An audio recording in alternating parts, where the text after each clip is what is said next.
Greetings. Welcome back to Black Bear News, where we are discussing climate change, abrupt climate change, things adjacent. I'm going to move from space junk to civil unrest to climate change denial and viewer commentary, all in this one video, and trying to keep it short, all at the very same time. So I'm going to just quickly try and get through some things, but before I do that, I will not have a video tomorrow night. I have a show. I'm going to be out of town.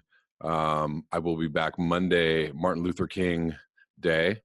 And I would like to do a live stream that day. So I think I'm going to do a live stream on Monday night, 6 p.m. Pacific Standard Time.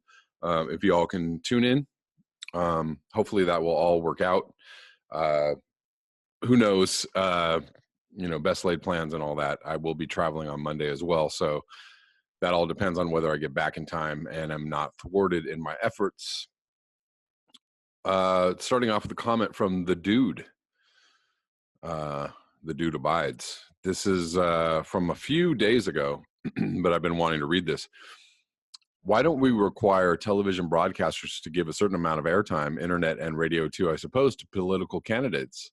I really don't get why we allow the TV networks especially to make so much money off of our political system, and more importantly, to wield so much influence over it. Well, I guess I do know why. Really, it comes down to classism, doesn't it? Those at the top mostly value those at the top. The lie is so blatant and obvious that nobody even talks about it. Most don't even see it. It's like the lady's so proud not to use plastic bags. Why do billionaires need to exist? They don't. Marginal tax rate, 70%? Hell yes. But then companies will never pay anyone over $10 million per year. Sweet. But then they won't be able to attract top talent. Anyway, point is, we can't even have an honest conversation at the national level. Politicians pretend these issues don't exist. Is this our country or not? Answer is, it is not. Meanwhile, Earth is going down. Makes me want to burn some shit down before I die. Know what I mean? Like, F it, let's go kill some Nazis, or billionaire F faces, or corporate Dem Hillbot tools that want to wag their finger in my face and educate me about pragmatism. Okay, killing is bad.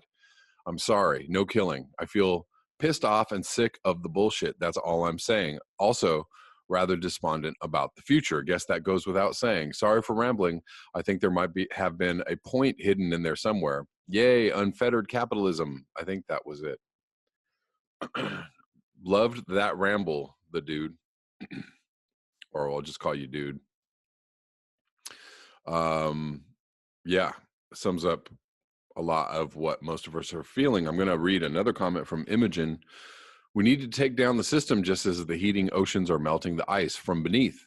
Consuming the unnecessary globally, demonstrations are all and good, but action is the only thing that will actually start to bring down industrialism or industrialization and its bed partner, capitalism. Absolutely agree, Kevin, with what you have said. Likely most here will. Thank you. Addiction to consumerism, dependence on the powers that be. We made gods of the elite and the puppet governments, leaving the puppet master to do as he will.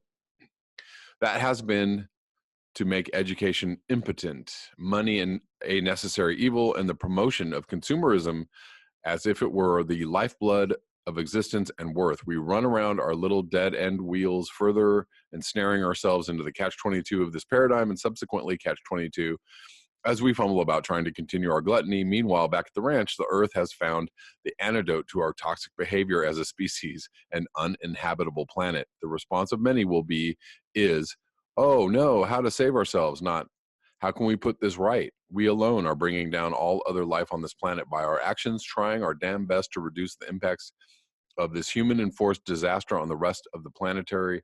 Life is the only thing that makes sense anymore. Two excellent comments. Thank you all for all of your comments and the discussions that be happening in the comments section. So first, starting off with, I'm just hearing more every day, things that I had no idea were happening.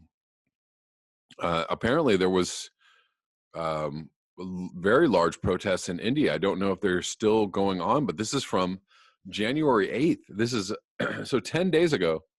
Completely missed this. Completely did not hear this on the mainstream news channels or in my mainstream news channel emails. In India, 150 million say no to despotism. Despotism anyways, this is from Common Dreams, and the title is "Here's What a Real Strike Looks Like." 150 million say no to despotism in India.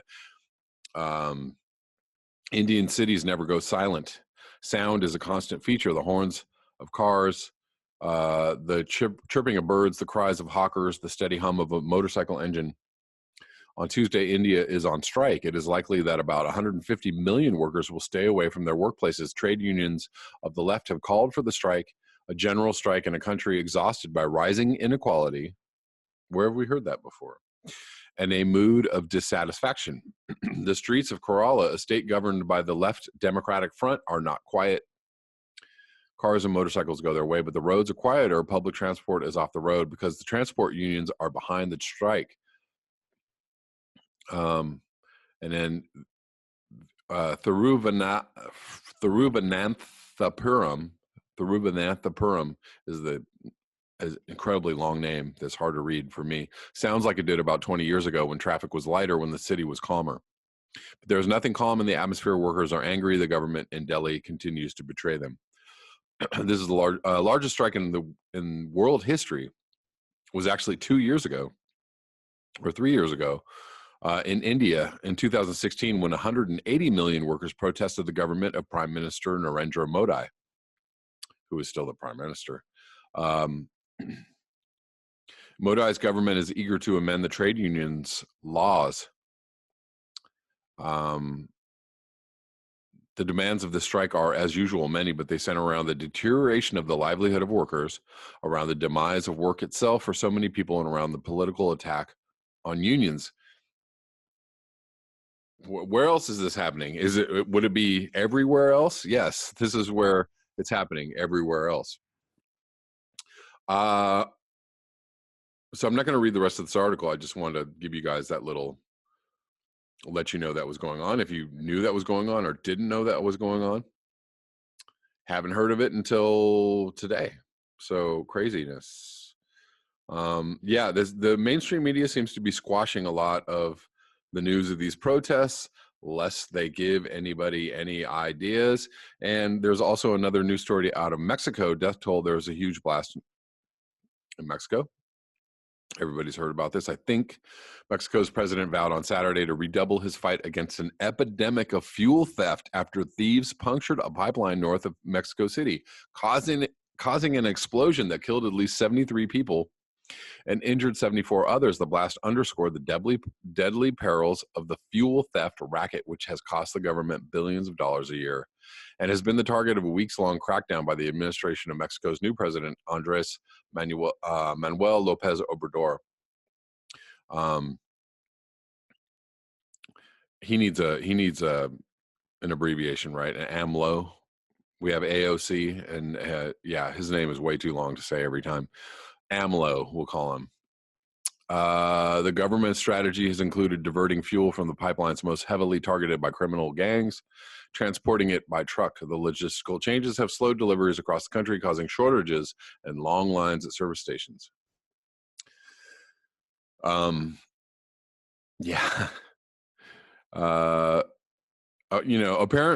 Obrador is super left and super progressive, which is great.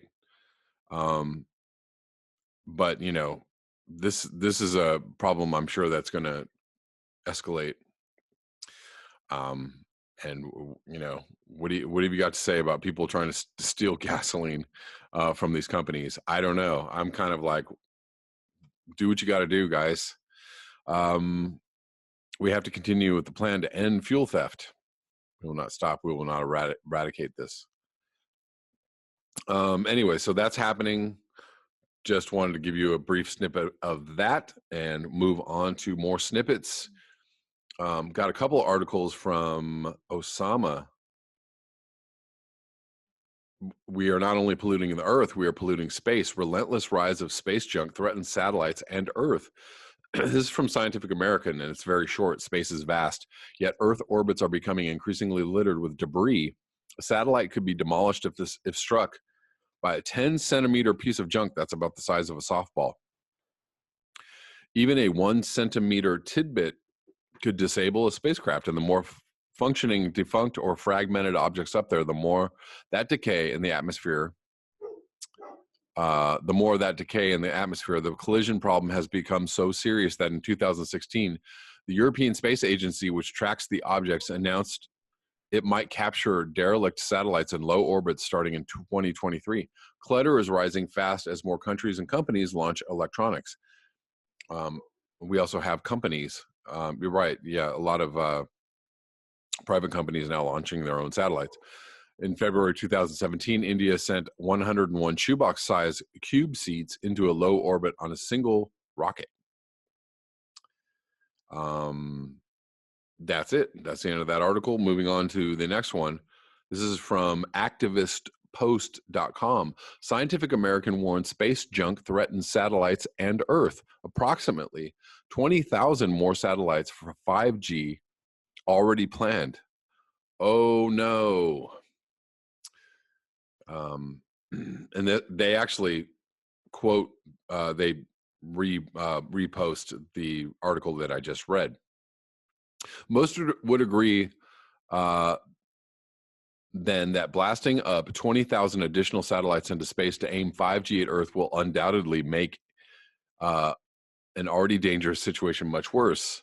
In fact, anything emitting 5G wireless radiation on Earth and in space is unnecessary, harmful, and dumb. Make it stop. I think there's some videos linked in here, or there were videos linked in here. That's it. That's the end of that post. And lastly, I'm going to end up with this article from Psychology Today, which should be the meat of this video. It's titled Climate Change Denial. Hello, guys. This is posted from January 12th, 2019. There are many areas of science and medicine that stimulate reasonable differences of opinion and even controversy. What exactly is dark matter made of? Whose cutoffs for normal blood pressure are the best ones to follow? Is psychoanalytic psychotherapy an evidence-based treatment? But there are also many points that are clear and not subject to legitimate debate. We can affirm without doubt that anthropogenic climate change is a real phenomenon that is already apparent and will, if not mitigated, cause terrible suffering and destruction before the century is over. Indeed. A recent report from the United Nations-sponsored Intergovernmental Panel on Climate Change tells us that we can still hope to avert some of the catastrophic consequences of climate change, but only if we abandon coal and other fossil fuels in the next decade or two. Actually, the only debate is whether we have a chance to mitigate or not, and what exactly it is that we need to do about it. So we should be debating what strategies going forward we should take to avert the catastrophe, but there is no debate on whether it's happening or not. If you think so, I don't know what to tell you. Scientists may agree about how fast the atmosphere is warming or what the best solutions are, but except for a small number of outliers, none doubt that we are rapidly approaching climate catastrophe. None doubt. That a few misguided politicians believe climate change predictions are exaggerated or even fabricated is lamentable. By the way, climate change denial is most heavily believed in the United States.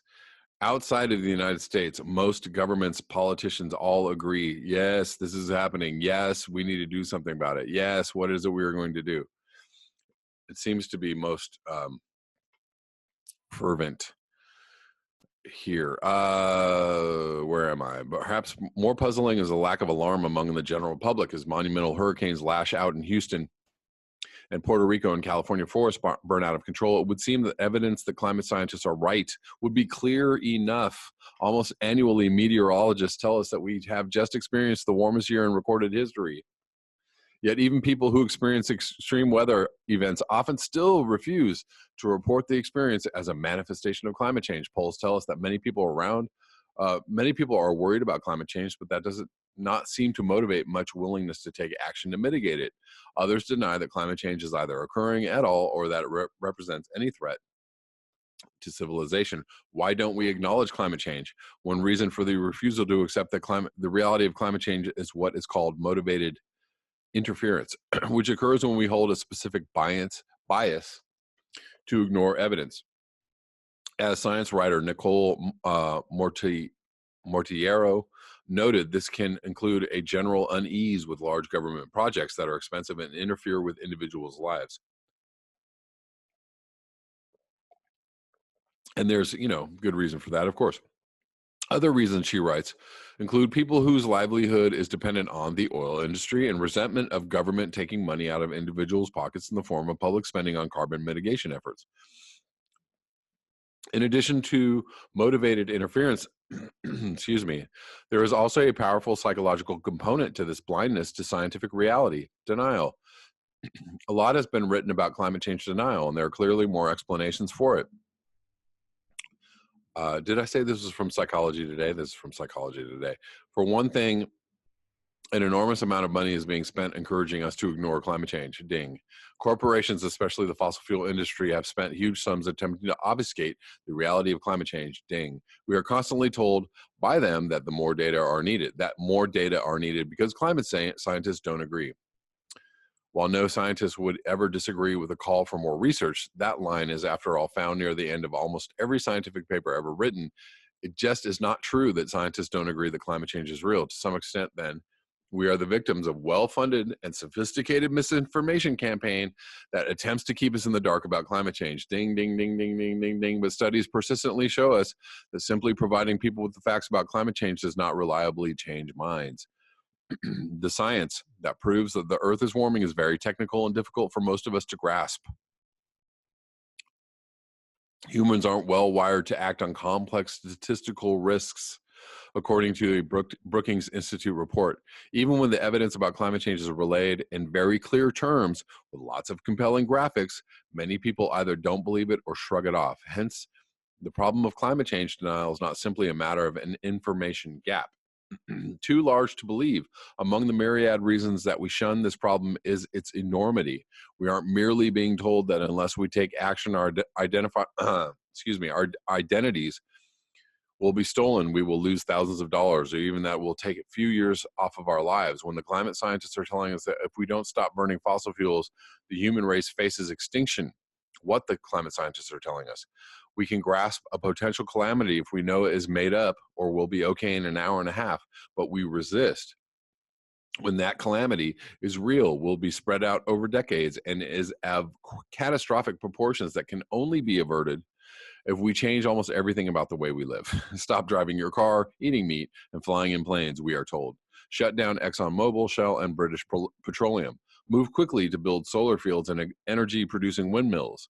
Simply writing that list makes us totally exhausted. What we are being asked to do will take gargantuan efforts and face vicious opposition. Solving climate is going to be harder,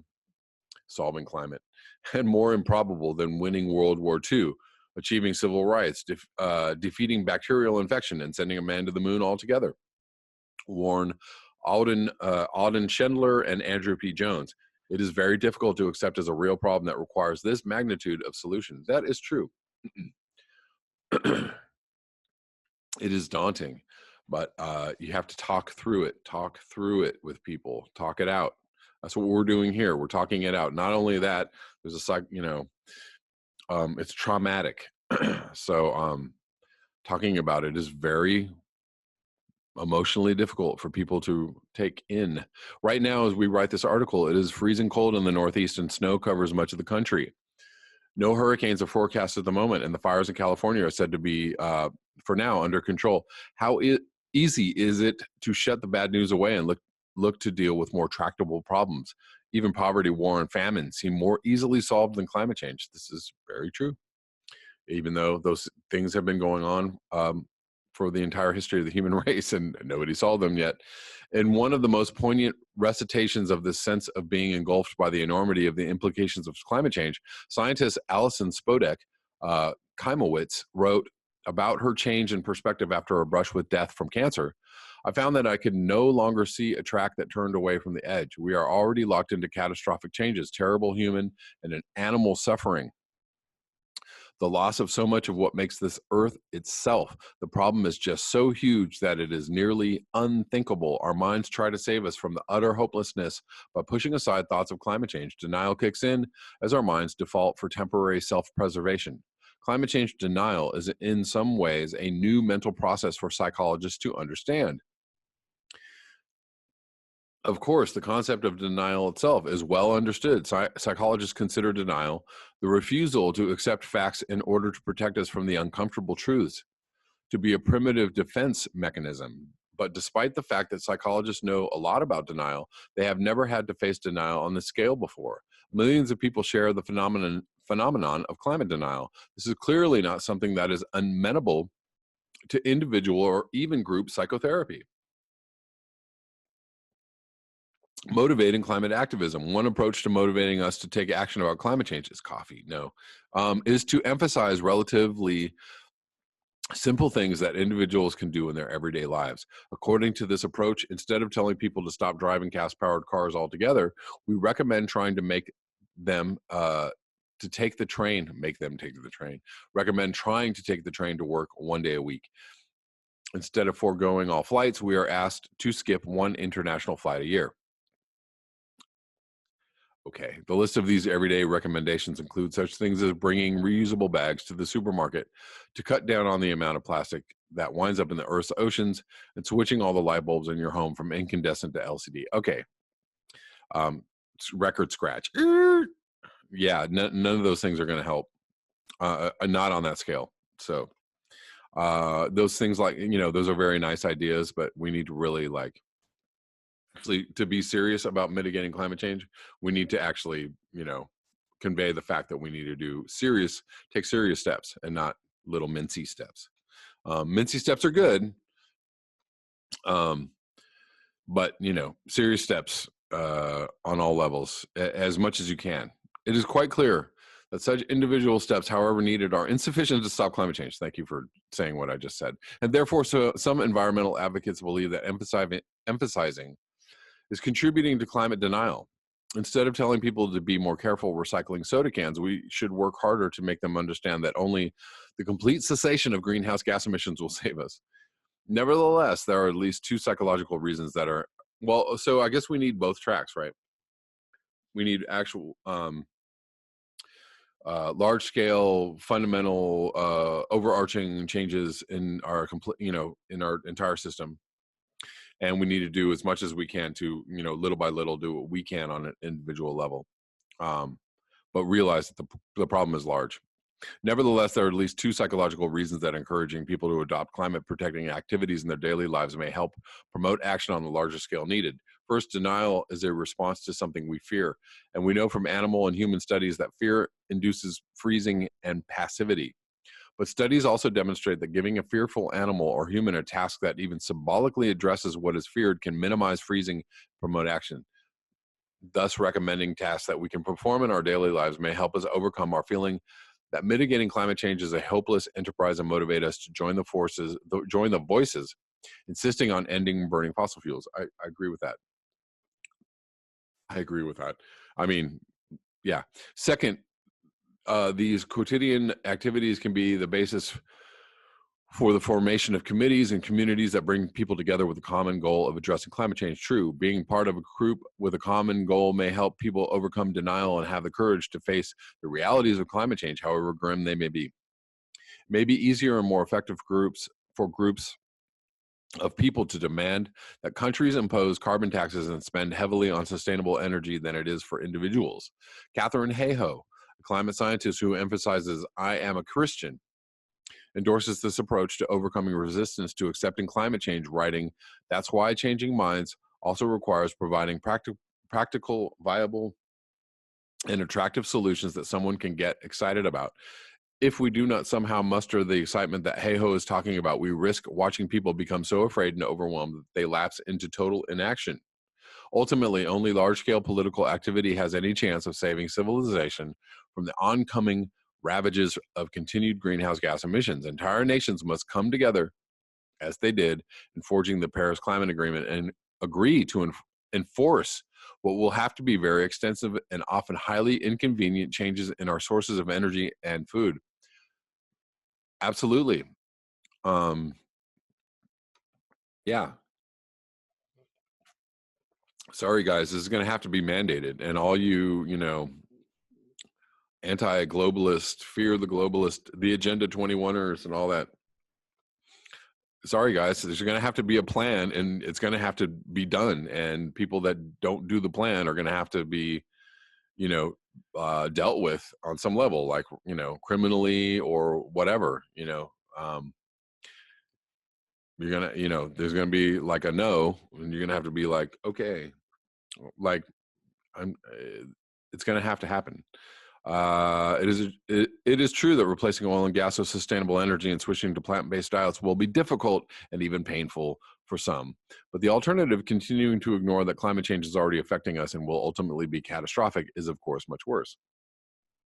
So, or you can say, uh, listen, guys, we all got to do this, for your kids or your grandkids, or the future of, or do this for animals, do this for life on Earth itself, or do you want to be a selfish asshole? How about not being a selfish asshole? Mental health professionals are increasingly recognizing the critical role they play in. Is that shaming, or I'm sorry? Recognizing the critical role they play in combating climate change. Data suggests that rising temperatures are linked to increases in multiple psychiatric disorders and suicide rates.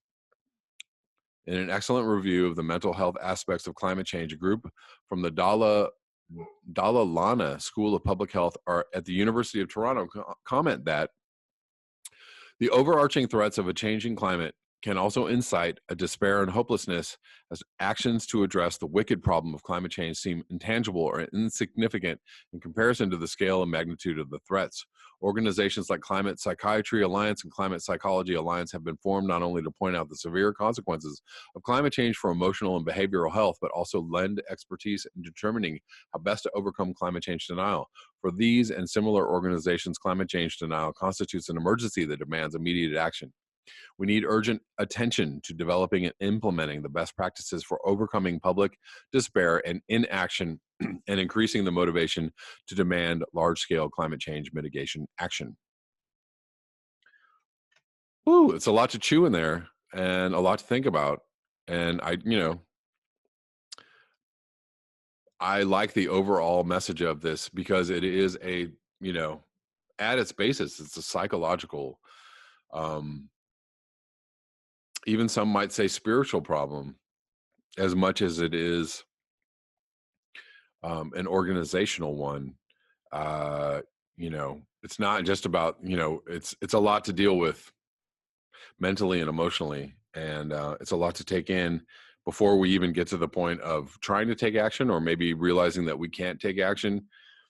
um and I know maybe that sounded a little harsh when I said, when I was joking about shaming people for their actions. Yeah, I mean, we're all failing. A lot of us are doing a lot better than other people. There are a lot of people on this channel that are doing incredible work in their own individual lives. There's a lot of, a lot that I'm doing personally, and there's a lot that there's way more that I could be doing personally. Um, and at the end of the day, or at the end of the road, or at the end of, the end of thinking this whole problem through, that there may be, little to do, little that we can do, but just hold on and maybe, try and uh, talk ourselves and our friends and our family and our loved ones through this, this eventuality. Um, there's going to have to be a lot of acceptance and a lot of, um, despair and sadness around this. And we're all going to have to deal with this uh, in the best way that we possibly can. And that's really a big part of why I'm doing this channel. A big part of why I'm doing this channel is that, like, I really want people to figure out how to talk through this, whether it is, mitigation efforts or political efforts or organizational efforts or whatever, or if it's, just how are we going to weather the storm? I think it's going to make it hopefully a little bit of a softer landing, because a lot of people are going to have a hard time dealing with this. Of course, they already are having a hard time dealing with this. But as it gets worse, as it starts to manifest itself in very, very nasty ways, we're going to have to figure out how to, I think it's better for people to have a wider understanding of this. The more people that can have a wider understanding of what is going on, it's just going to make it easier for people to deal with in the long run. I don't know if I said that like 3 different ways, the same thing, but really, that's why I started this channel. I started this channel to just discuss this, to get this off my chest, to have a forum and a venue. And I think, it offers, obviously all of y'all a forum and a venue to talk about this. And there's so many components and so many moving parts and so many aspects of this. And it's really difficult to cover it all, all the time, or be completely conscious and, living and working and operating on a higher consciousness about this. It's, it's hard to do that, because we all have to go through the phases. So yeah, keep up the good fight, keep on discussing, keep on commenting, keep on thinking of ways that you can communicate what's happening to people, to make the road easier for all in the future. I'm trying to do it every day. I know you all are trying to do your best. Thank you so much for your eyes, your ears, and your conscience. If you would like to support this channel, you can do so at the links below. I will see you on Monday at 6 p.m. Pacific Standard Time for a live chat. Peace.